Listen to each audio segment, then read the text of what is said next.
నేను సైలెంట్ ఉన్నా నిజం నిప్పు లాంటిది రా నాయన. నేను మాట్లాడకపోయినా ఇంకొకటి మాట్లాడతాడు. దరిద్రం ఏంది తెలుసా? బయటోడు వచ్చి మన వెనకకైనా కొట్టిపోతాడు చూడు, అది దరిద్రం. దండయాత్ర చేసినట్టు ఉంటుంది. మా అన్న క్విక్ లర్నర్ అని చెప్పి చెప్తున్నా, తొందరగా నేర్చుకుంటాడు ఏదైనా అని చెప్తున్నా. నీకు ఇంకొకసారి అవుతుందిరా. అరే నువ్వు ప్లేస్ చెప్పరా, నేనే వస్తుంది ఈసారి.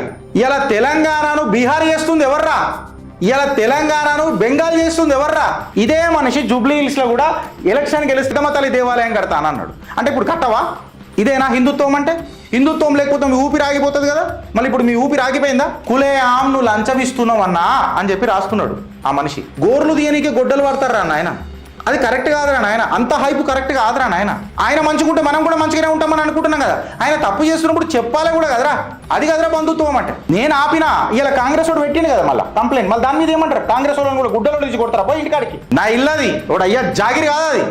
నన్ను తయారు చేసిన పార్టీ అది. ఓడు సొత్తు కాదు అది. ఓడు సొంతం కాదు అది. కార్యకర్త సస్పెండ్ చేస్తాడు. మీకు డిసిప్లినరీ యాక్షన్ షోకాస్ నోటీసులు ఏముండే కార్యకర్త దగ్గర. యాడున్నది బీజేపీ ఇవాళ తెలంగాణలో? ఏడికెని మొదలెట్టినాం, ఏడు ఆగినాం.